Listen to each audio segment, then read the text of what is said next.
좀 이 시간 먼저 좀 진지한 질문을 먼저 던져보면서 말씀을 시작하고자 합니다. 우리가 이 땅에서 그리스도인으로 살아간다라는 것은 어떤 의미가 있습니까?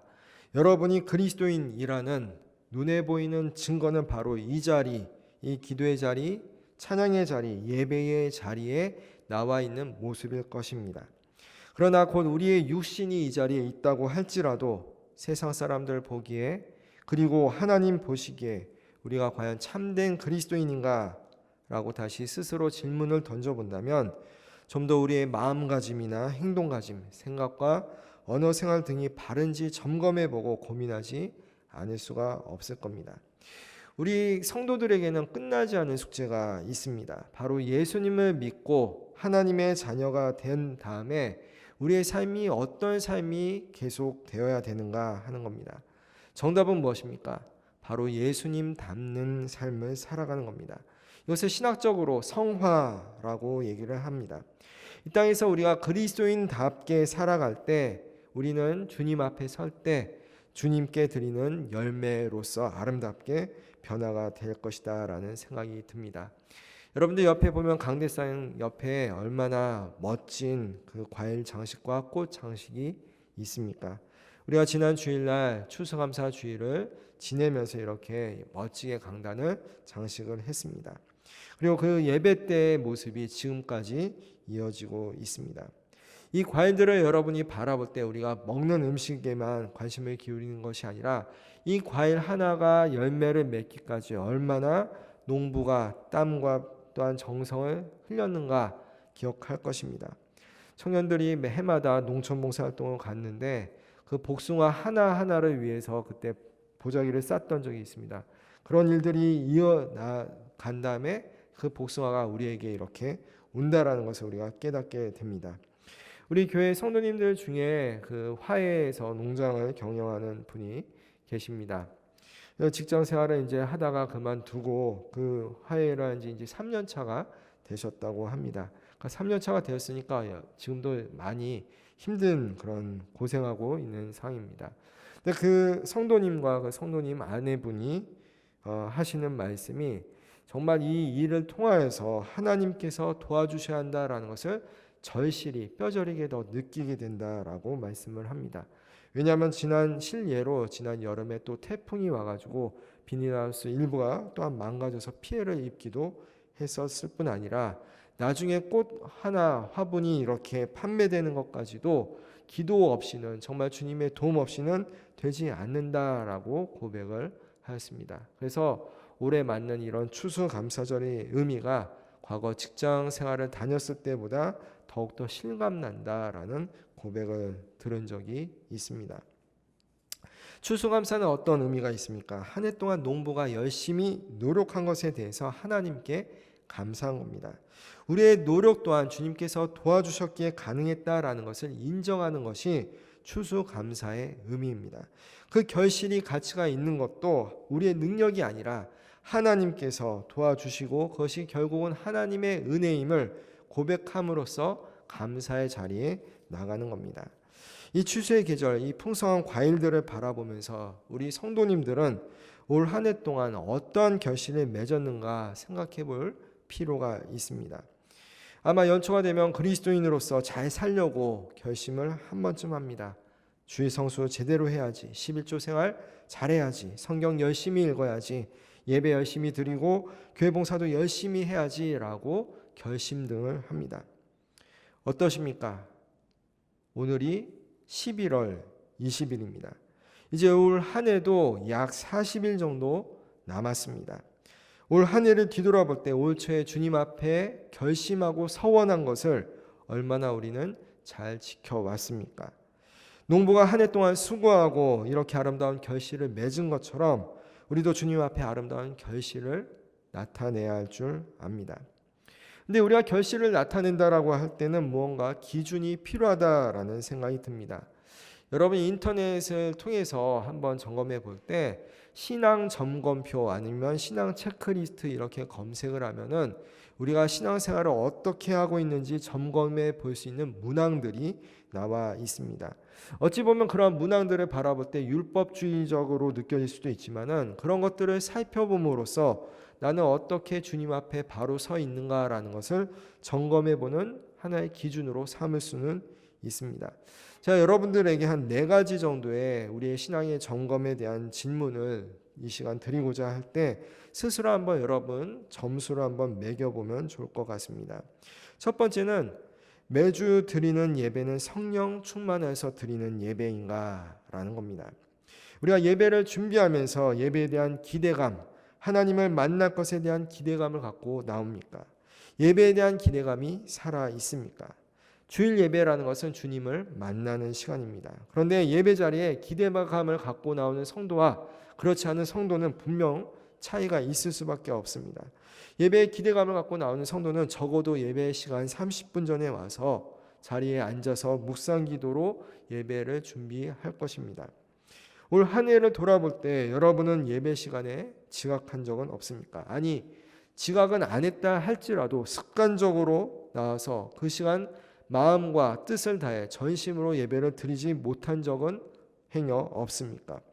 하나님께 드리는 예배가 살아있기 위해서 먼저 회복되어야 할 것은 무엇입니까? 바로 성령 충만함입니다. 성령의 임재를 늘 구하면서 예배의 자리에 나와야 합니다.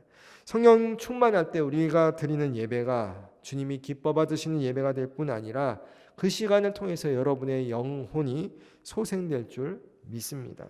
우리 스스로 이렇게 살펴보면 좋을 것 같습니다. 내가 올 한 해 드린 그 수많은 예배 시간이 과연 주님이 받을 만한 아벨의 제사와 같은 예배였는지, 아브라함이 모리아산에서 아들 이삭을 바친 것과 같은 참된 헌신의 예배였는지, 만약 그런 시간들이 너무나 부족하다라고 생각이 들면은 남은 시간 가운데서도 우리가 드리는 예배를 통해 주님 앞에 바로 서길 원합니다. 신앙 점검의 두 번째는 주일날 선포되는 말씀 중 단 한 가지라도 주중에 적용하며 살려고 노력했는가라는 겁니다. 주일날 선포되는 말씀이 은혜로웠다면 여러분은 그 말씀을, 그 내용을 가족, 친척, 성도들, 이웃들과 나눌 필요가 있습니다. 주일 때 들은 그 말씀을 교회당을 나가면서 잊어버리는 것이 아니라 그중 단 하나라도 기억하려고 노력하고 그 말씀을 주야로 묵상하고 또 그 말씀을 갖고 씨름하며 이웃들에게 전하려고 해야 합니다. 하나님의 말씀에 순종할 때 하나님은 능력으로 역사하십니다. 왜 하나님께서 우리 삶에 역사하지 않으십니까? 그것은 말씀에 순종하지 않기 때문입니다. 듣고 그냥 흘려보내기 때문입니다. 이 자리에 여러분은 예배자로 나왔습니다. 설교를 평가하는 자나 비판자로 이 자리에 앉아있는 것이 아니라 선포되는 하나님 말씀 가운데 순종하는 자로 이 자리에 앉아있어야 합니다. 하나님의 말씀이 선포될 때 그 말씀이 여러분의 삶에 어떻게 적용될 수 있을지 고민하고 기도하고 묵상하고 실천하며 살아갈 때 우리 삶은 변화되게 되어 있습니다. 말씀을 묵상하고 순종할 때 우리가 변화되는 것이지 말씀을 평가하고 나와 상관없는 내용이다라고 여긴다면 우리는 영적으로 변화될 수가 없습니다. 만약 설교 말씀을 통해 받은 은혜가 있다면 적어도 3명 이상의 교우나 이웃들에게 그 말씀을 나눠보길 권합니다. 먼저는 가족과 나누시기 바랍니다. 그리고 친한 친구 그리고 전도 대상자들에게 그 말씀을 나눈다고 하면 그 말씀을 살아서 여러분의 삶을 변화시킬 뿐 아니라 여러분 주변의 삶과 환경도 하나님의 나라로 변화시킬 것입니다. 세 번째로 우리의 신앙을 점검해 볼 것은 하루 동안 정기적으로 하나님과의 만남의 시간을 갖고 있는가라는 겁니다. 일주일에 한 번 주일에 와서 예배드리는 것으로는 영적 생활이 충분치 않습니다. 매일매일 주님과 동행하는 삶을 살아가야 합니다. 그것이 새벽 기도의 시간이 될 수도 있고 개인 큐티 시간이 될 수도 있고 또 주중에 참석하는 성경 공부나 구역 모임이 될 수도 있습니다. 중요한 것은 매일매일 주님과 함께하는 시간을 반드시 가져야 한다라는 겁니다. 이렇게 우리가 이 시간, 이 밤에 피곤한 가운데도 수요 기도에 나온 이유는, 이것이 필요한 이유는 우리가 알고 있는 사자성어인 작심삼일과이라는 말과도 연관이 된다라는 생각이 듭니다. 주님의 은혜 가운데 살다가 세상 유혹에 빠지지 않기 위해서 다시금 하나님께로 나아가는 그 징검다리를 밟는 행위가 어쩌면 이 수요 기도일 수 있습니다.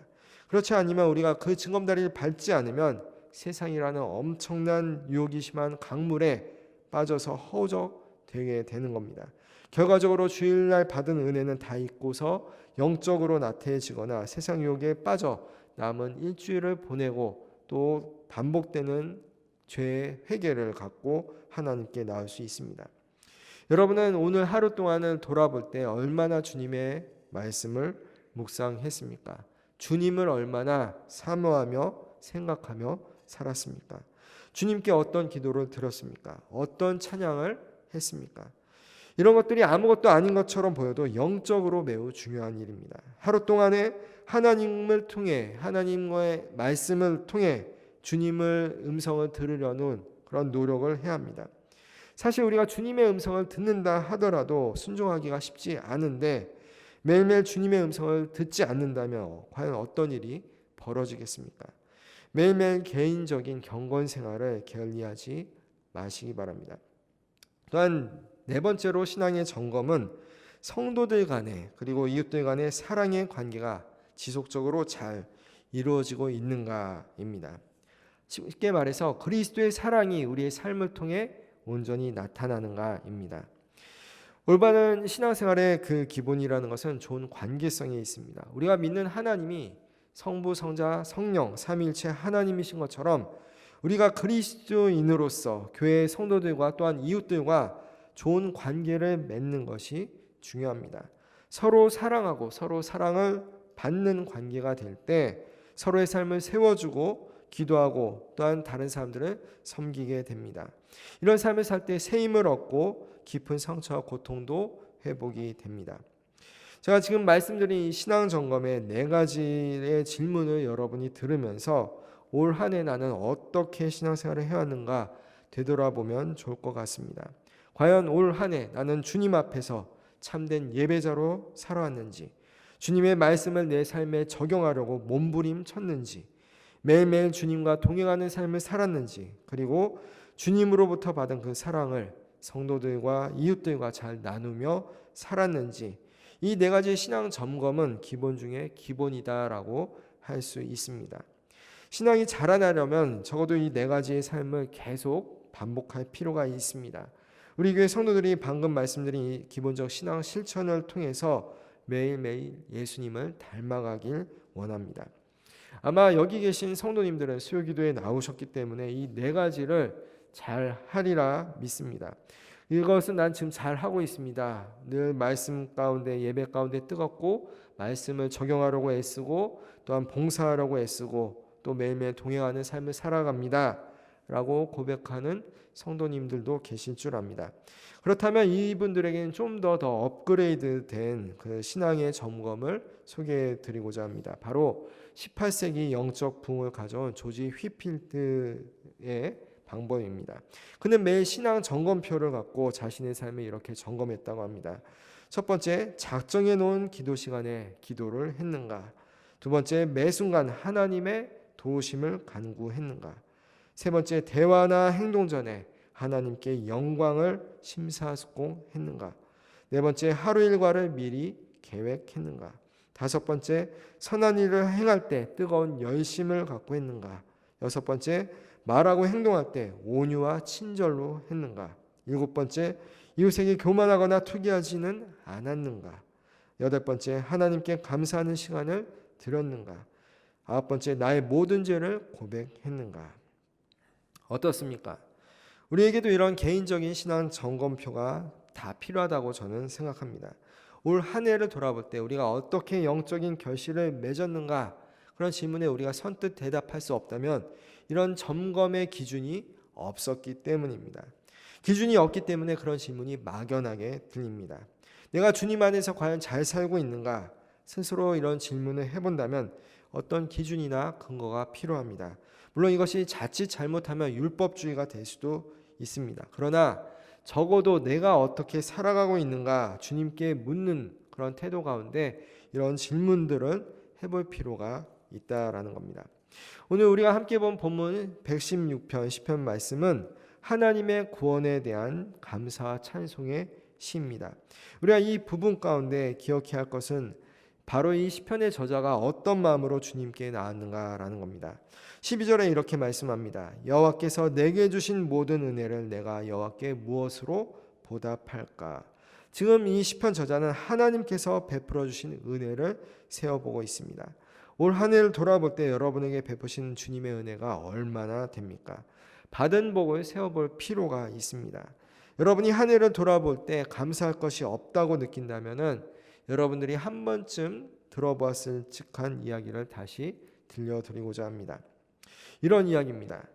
10대 자녀가 가정에서 반항을 하면 그건 아이가 거리에서 방황하지 않고 집에 잘 있다는 것이고, 손님 맞이를 하고 나서 치워야 할 게 너무 많다면 그건 친지 친구들과 즐거운 시간을 보냈다는 것이고, 옷이 몸에 조금 낀다면 그건 잘 먹고 잘 살고 있다는 것이고, 닦아야 할 유리창과 욕실의 타일들 또 고쳐야 할 하수구가 있다면 그건 나에게 집이 있다는 것이고, 주차장 맨 끝 먼 곳에 겨우 자리가 하나 났다면 그건 내가 걸을 수 있는 데다 차도 있다는 것이고, 난방비가 너무 많이 나왔다면 그건 내가 따뜻하게 살고 있다는 것이고, 전철 안에서 옆자리 아줌마의 통화 소리가 영 마음에 거슬린다면 그건 내가 들을 귀가 있다는 것이고, 세탁하고 다림질해야 할 일들이 산더미라면 그건 나에게 입을 옷이 있고 사랑하는 가족이 있다는 것이고, 온몸이 뻐근하고 피로하다면 그건 내가 열심히 일할 곳이 있었다는 증거고,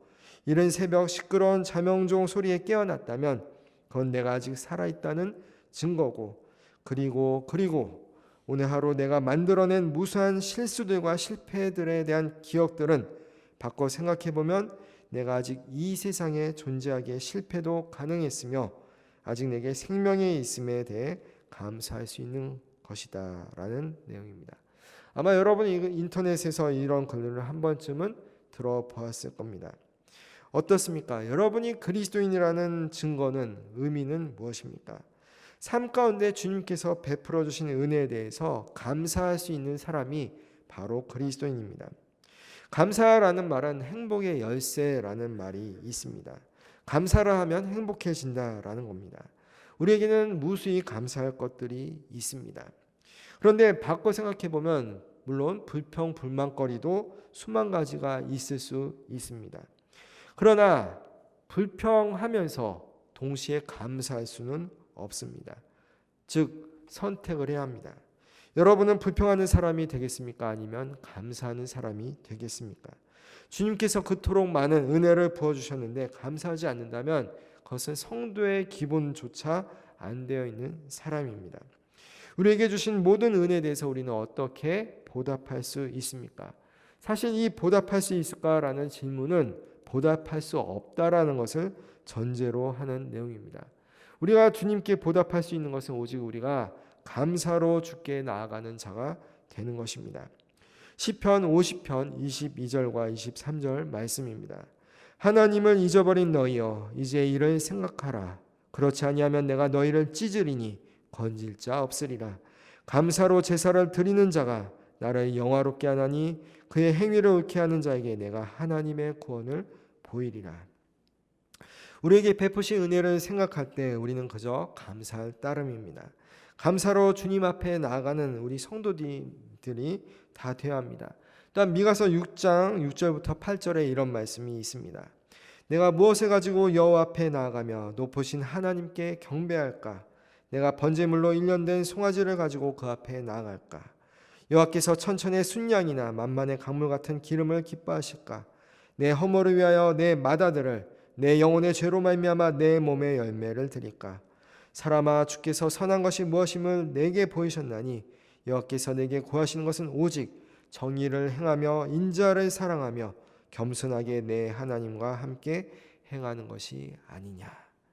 우리가 주님께 무엇으로 고백할 수 있습니까? 무엇으로 보답할 수 있습니까?